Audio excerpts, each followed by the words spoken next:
原来你爸是被……我还一直以为他是得了什么病。小小，这事儿为什么你不早点告诉我？我明白。哎，你妈刚才真的是情绪太激动了，把我吓死了，差点把你给打伤了。我早就习惯了，这已经是家常便饭了。什么？我爸出事儿之后，他只要一想起这件事儿，或者是碰到跟这件事情有关的人，他就会变成这样，情绪就没办法控制。不过，看来你妈真的很爱你爸。你知道吗？我妈年轻的时候，是这个县城昆曲团里最有名的正旦。她最出名的2个戏，一部叫《桃花扇》，一部叫《牡丹亭》。每次只要剧团有慰问演出，县里的那些男女老少就会放下手里的活儿，赶过来一睹她的风采。而我爸呢，当时只是剧团里的一个新来的木匠。我妈当时风头正劲，我爸却默默无闻的。所以我爸虽然心里一直爱慕着我妈，但却因为身份的差距，没有办法把这份爱意说出来。我妈，她开始只觉得我爸这人忠厚老实，也没往别的地方想。我爸的性格，从来不会为自己去争取什么。喜欢一个人，只要看着他每天过得好，就已经很心满意足了。换句话说，按照我妈当时的势头，要是能真的嫁给一个好人家，我爸也会衷心的祝福。但没想到，一切都变得那么快。我妈总是那几部传统的剧目来回的演，观众也开始听腻了。剧团为了卖票，不得不开始排演更年轻、更活泼的剧目来迎合观众。我妈不肯。他想坚持传统，但很快就被一些更年轻的演员代替了。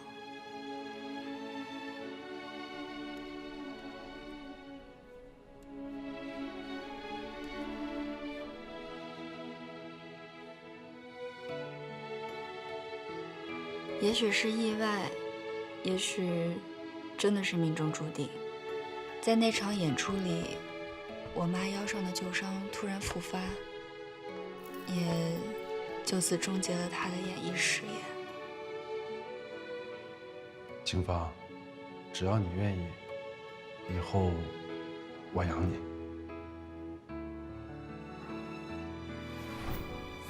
你爸这个人真的很了不起。在你妈最风光的时候，他默默陪着她，不打扰；在你妈最落魄的时候，他不离不弃。他们结婚之后，我爸就用自己一点一点攒下来的钱，在县城里开了一家五金杂货铺。他还会做木雕，所以就把木雕当成了副业。我妈呢，就在店里给他做帮衬。他们结婚的第2年就有了我。我们一家3口，虽然日子过得有点拮据，但是也和和美美的。我只是不愿意让我爸妈过一辈子的清贫生活。我想通过我自己的努力，让他们能够过得更好。所以我知道，我唯一的出路就是高考。是729450729。哎，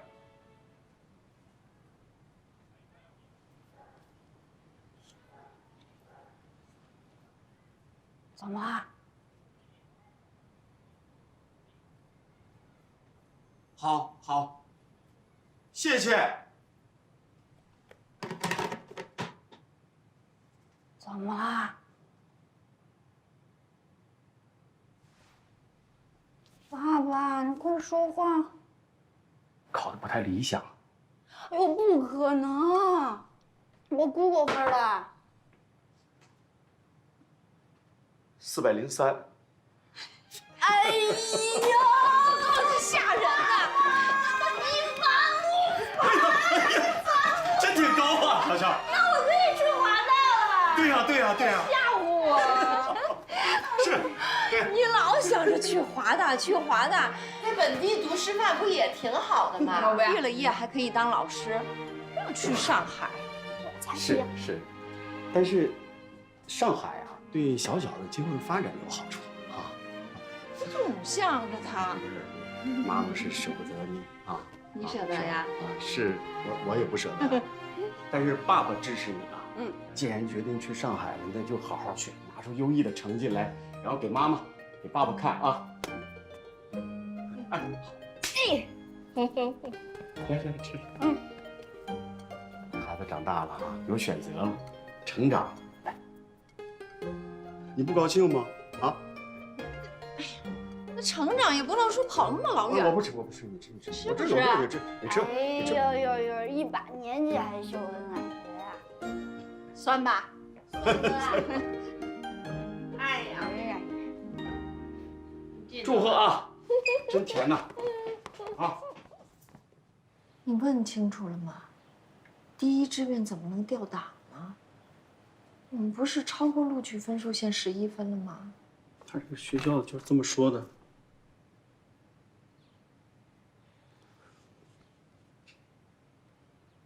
就现在这个情况，就是好的结果能上个普通2本，就差一点的就得落到3本了。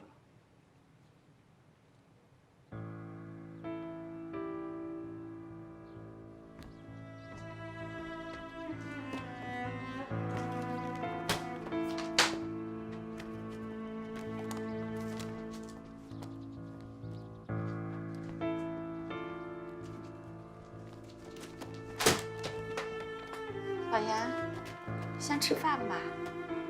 啊，我吃不下，我不吃了。你叫小小，让小小，我去叫吧，去叫。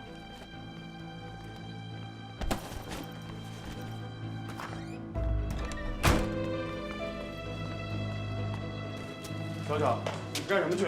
小小，教育局讨个说法去。你不要去，我去。你在这等我，爸爸拿包去啊！你等我。我自己去。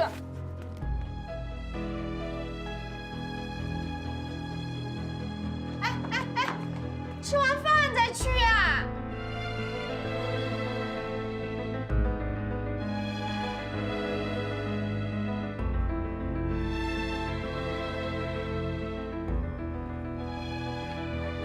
您再帮着查一查吧，啊！跟你说了，这事我真管不了。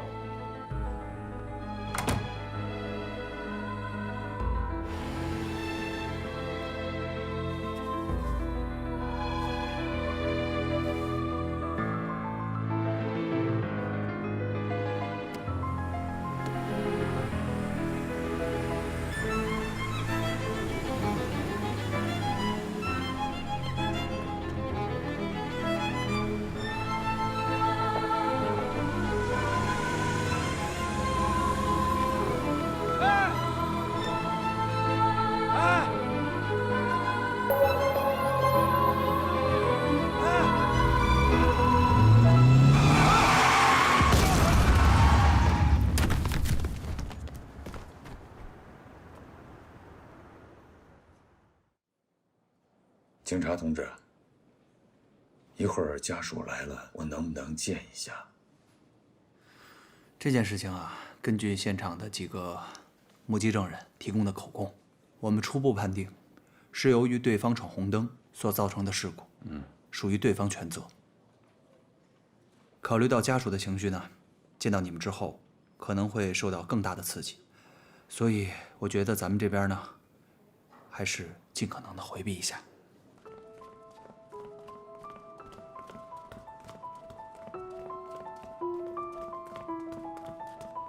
那有警察。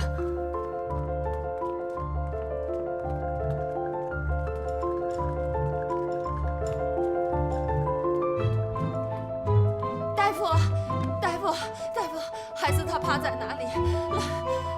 老严在哪里？我已经尽力了，姐生病了。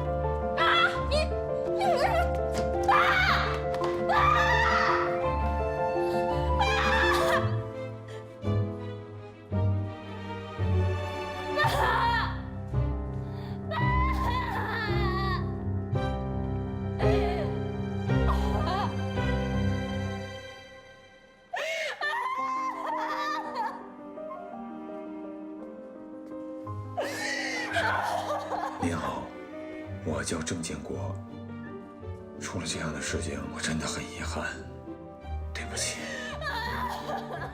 如果有什么条件，您尽管提，我一定会满足您的要求。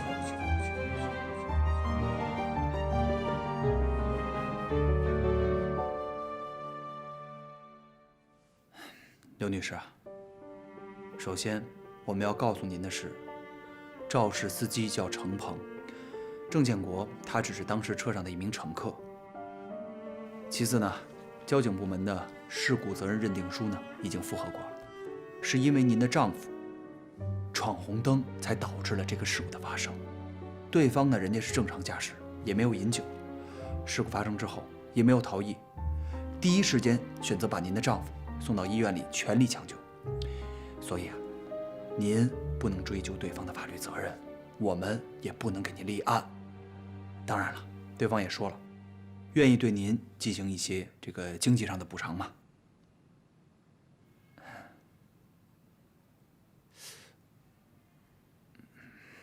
我不要钱，我要命。告诉我那个叫程鹏的现在在哪里？他撞死了我丈夫，一命还一命，我不会放过他的。刘女士，您听我再跟你解释啊，既然对方他不构成交通肇事罪，我们现在这样的一个情况，没有法律明确规定，您是不可以见他的。并且我觉得，现在您的这个情绪有点激动，我们有责任也有义务，确保这中间不会再发生什么二次的伤害嘛，对吧？你们不管。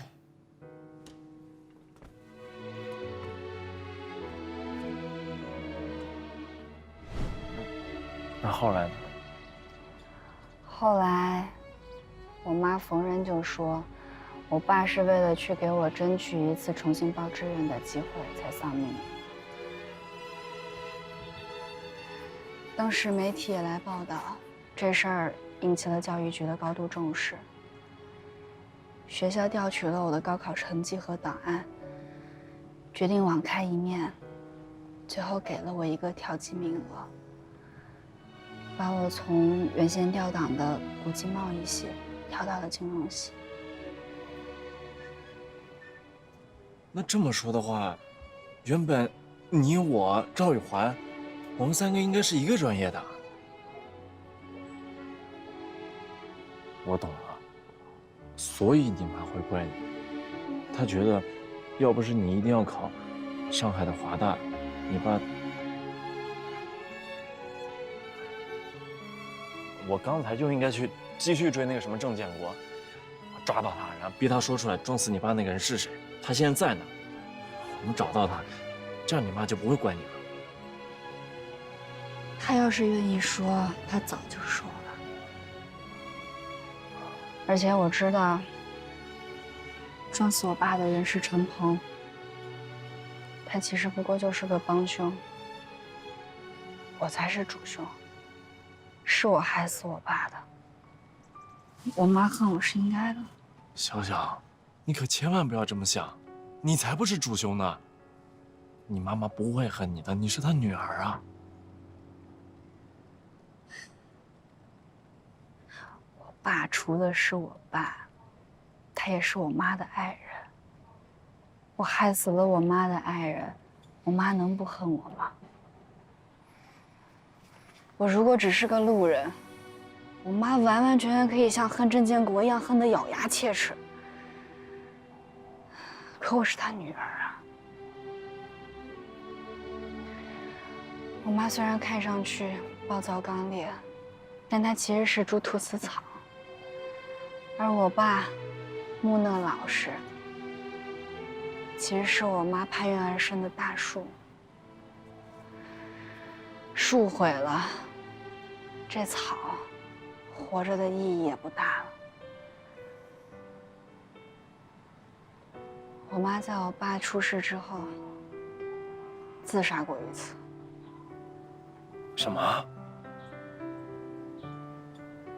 那后来呢？后来被救回来了，在重症监护室住了1个多星期。但是后来我们为了还医药费，还有维持以后的生计，就不得不把我爸的五金铺给卖了。所以，你从那以后，你们家就没有经济来源了，是吗？所以我大学4年才一直都在打工啊。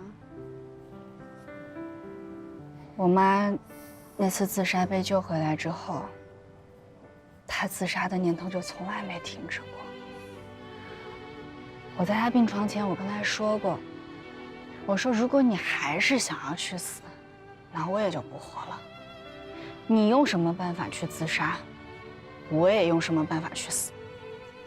小小，你可千万不能这么想。好了，都过去了，一切都会好起来的。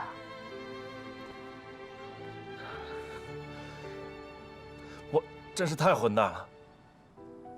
小小，对于你而言，大学不仅仅是大学，学位不单单是学位，可是我却，我真的是个混蛋。好啦，都已经过去了。现在，你知道我家的情况了，贫穷、无助、绝望，甚至还有点可怕。你还会接受这样的我和我与众不同的家庭吗？如果你愿意接受，我永远都不会松手的。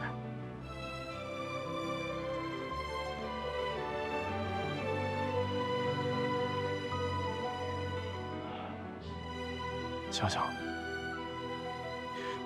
无论你的家庭是什么样，未来会发生什么事儿，我都会陪在你身边，保护你。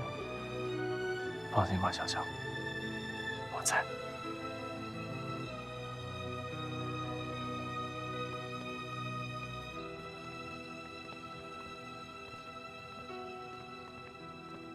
哎，等一下，等一下，等一下，收一下。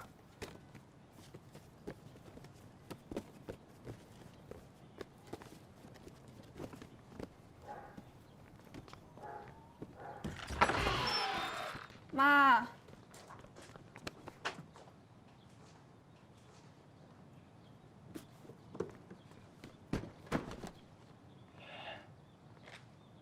这样，你先别进去了，我怕他看着你又受刺激。我进去跟他说。没事儿。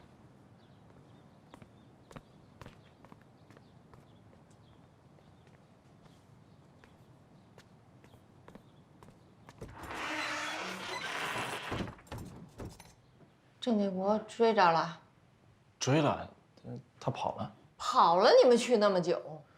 我跟小小在河边散了会儿心。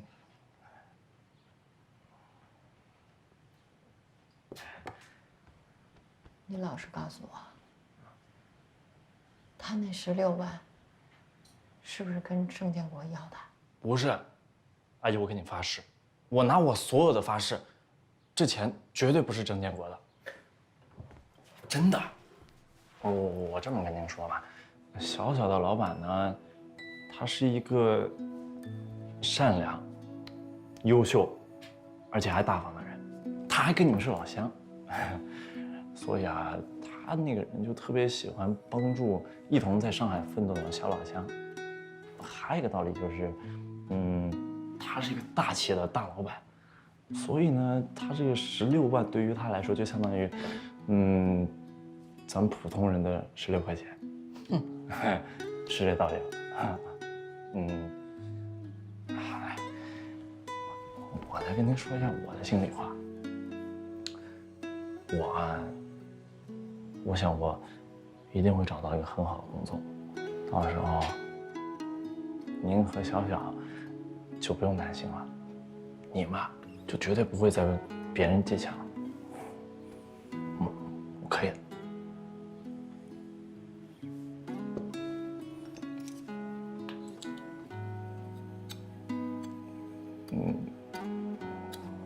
你小心点儿。没事啊。没事。那我出去了。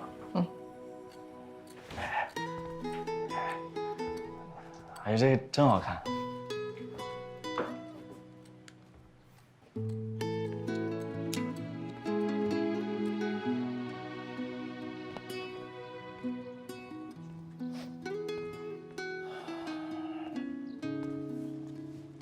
我妈怎么样了？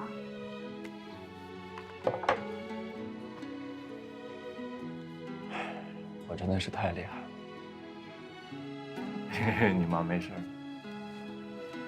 我跟你妈说了，是你那个又优秀又善良的老板借你的钱。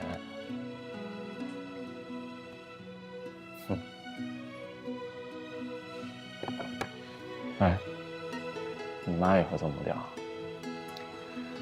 她当然不会了，我爸才舍不得让她干这些粗活呢。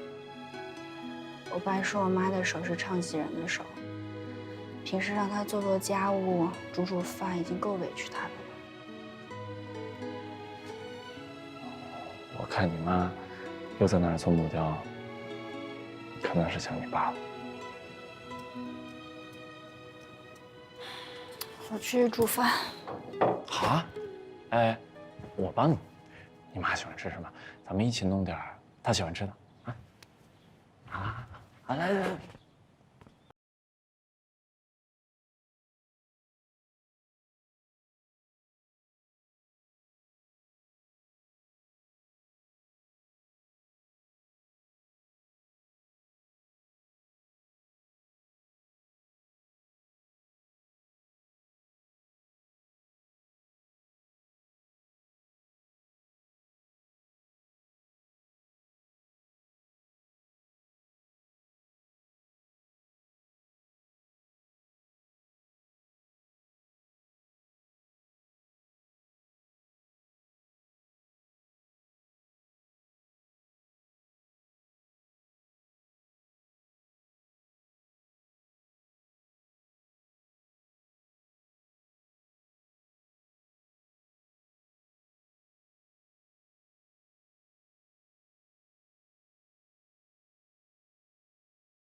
这里太吵了，我接个电话。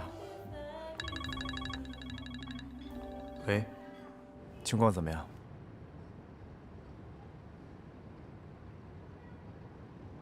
好，慢点啊！我知道了。拜拜拜拜，走了，拜拜。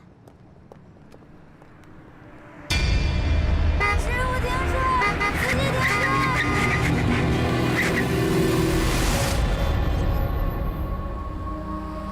你不想活了？帅哥，加微信吧。亲爱的，亲爱的，你没事吧？没撞着你吧？没事，没事，一点事没有。谢谢啊。你可以松手了。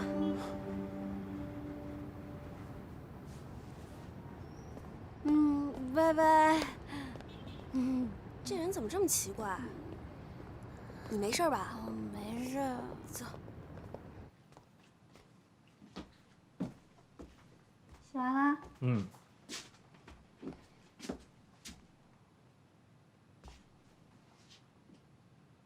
看什么？在看你的过去。哎，你发现没有？发现什么？你过去的这些荣誉，你妈都给你留着呢。这说明啊，她嘴上说恨你，其实心里啊特别爱你。我们家没有空调，你凑合着用吧。哎，谢谢妈。你早点回房间睡觉哈。哎。哎。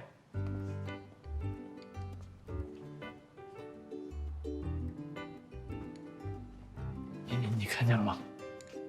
我刚才叫他妈，他默许了，还跟我笑，他笑了，哎，他默许了，还对我笑呢。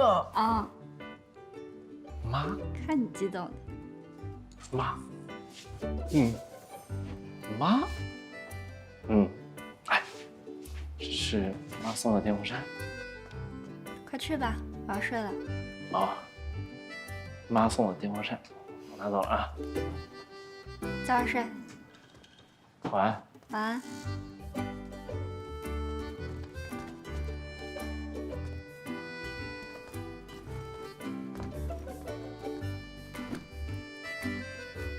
我无家可归了，你愿意收留我吗？我要是说我不愿意呢？那我就完蛋了。我离家出走的时候什么都没带，就带来这么个包。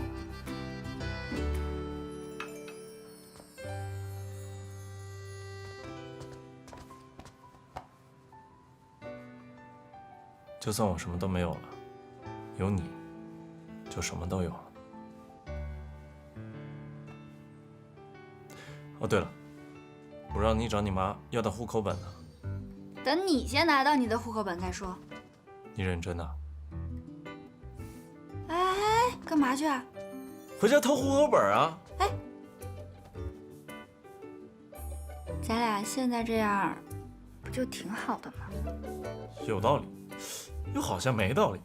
不过，我现在只想做一件事情。干嘛？哎呦！哎，你给我放开！哎呀，这以后就是我的城了。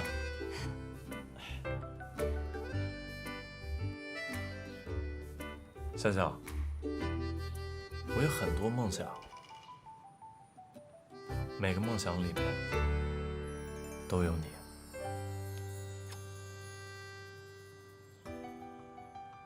爸，您放心吧，我现在很幸福，我想我会一直这么幸福下去的。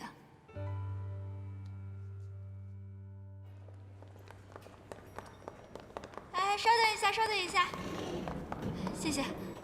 早。早。事情处理完了？解决完了。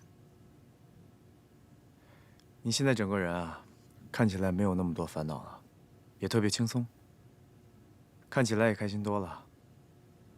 接下来就要好好工作了。没问题。陈总，上次你问我的那个问题，我现在有答案了。沈侯他对我来说，不是烛火，也不是灯光，他对我来说是太阳。有点肉麻。啊，有吗？郑总早。早。那我注意点。郑总早。早。你知道吗？我当时差点和沈侯成同班同学，但是我高考的时候出点事故，我高出了录取分数线11分，但是我还是没能上第1志愿的华大国际贸易系，我最后勉强调档调到了金融系。事故？算了，具体的我就不跟你说了。高出这么多分还掉档，不应该啊。所以我才付出了很大的代价呀。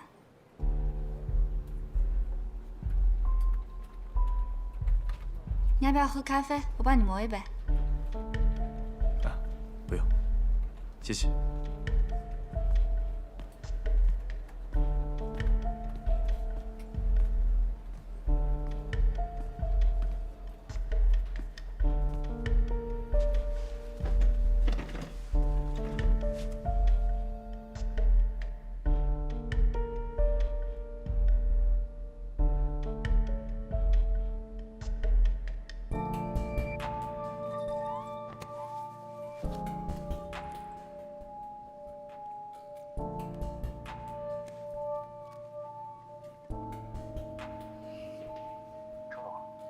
我之前让你帮我查侯月珍的事儿，查的怎么样啊？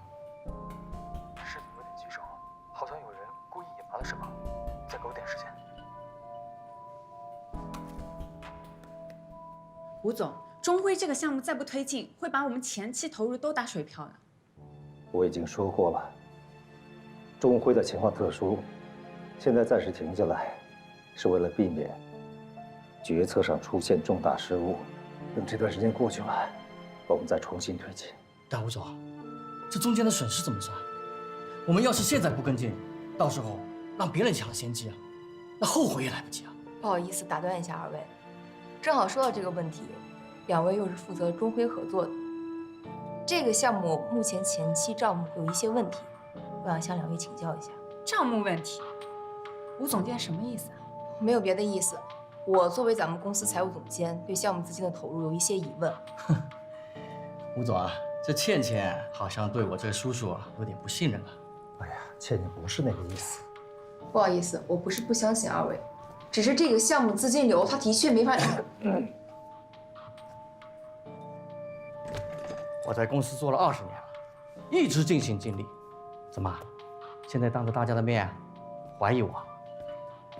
中辉的事情啊，我们是检察院的，哪位是吴天胜先生？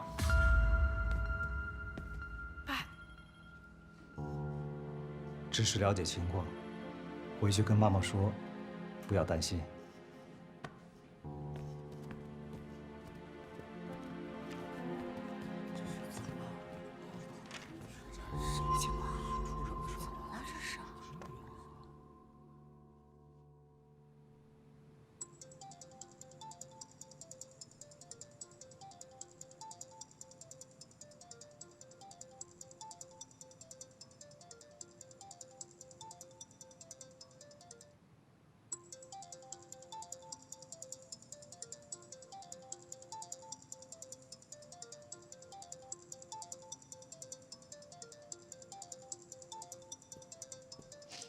倩倩，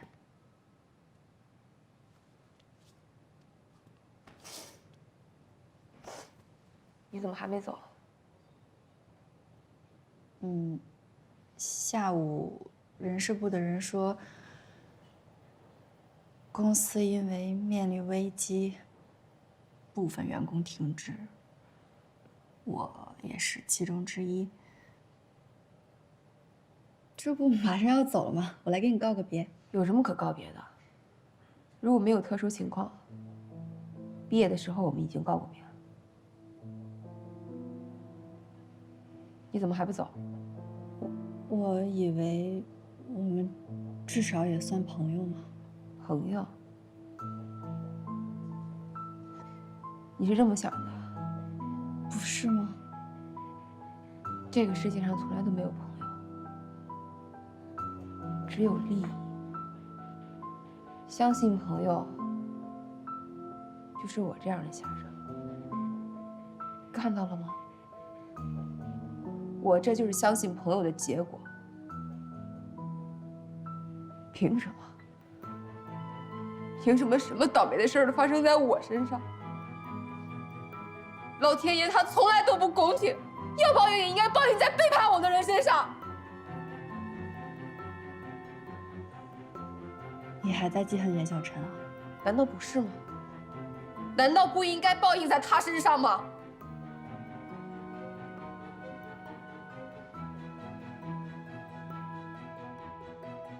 那你先看一眼。赵总那个项目聊得怎么样了？差不多了吧？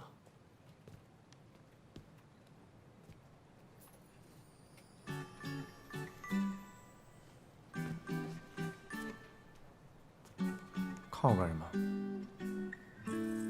据我所知，国家劳动法规定，每日的工作时长不能超过8小时，每周的工作时长不能超过44个小时。他早就超了吧？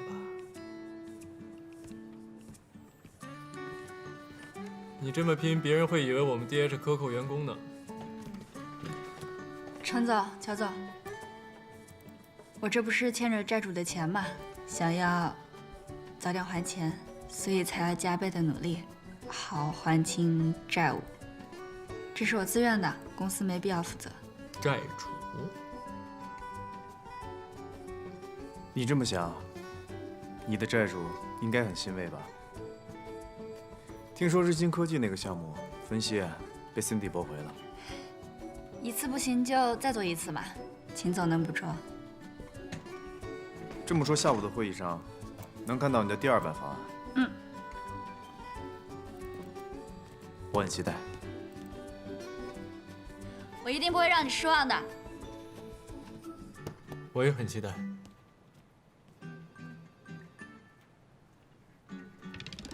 日新科技现在的资信等级频道的是3A， 万和科技频道的是2A。谢谢。所以说，你的这份方案，日新科技这个项目的投资回报率是最高的。对。怎么样？还有没有别的建议？这份报告数据详实，参考了日新科技和万和科技，包括经营状况在内的所有必要数据的综合评估，而且连信誉度抽样都有。说实话，我是第一次看一个新人把一个分析报告做得如此面面俱到。我没有问题，非常好。谢谢乔总。我还是第一次听乔总这样评价一份报告啊。不是，主要是他对得起"一定"那2个字，对吧？那好，那这个项目就交给严小晨负责了。好，乔总。大家还有别的事情吗？没有了。散会。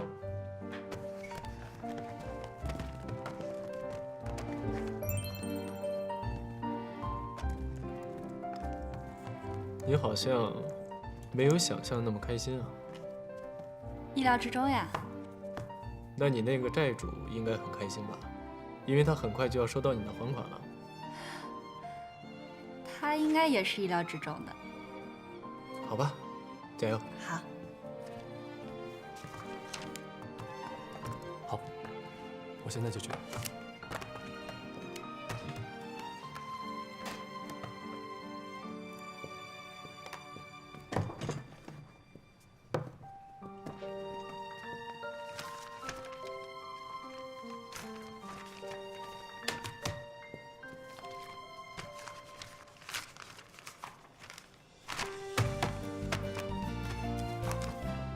你好，电梯在哪？这边。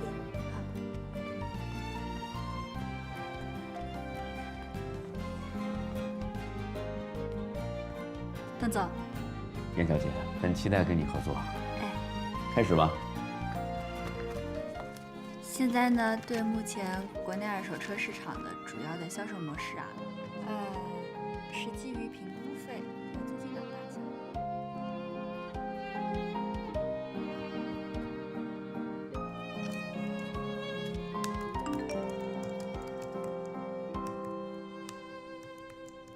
猴子，出来撸串。不去了。你什么情况？快点，别关键时候掉链子啊！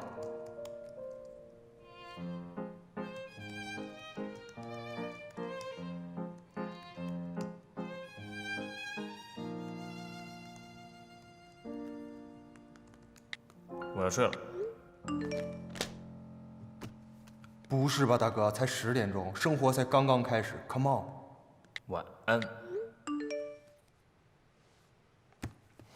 猴子，你变了，我不再是你心中最重要的人了。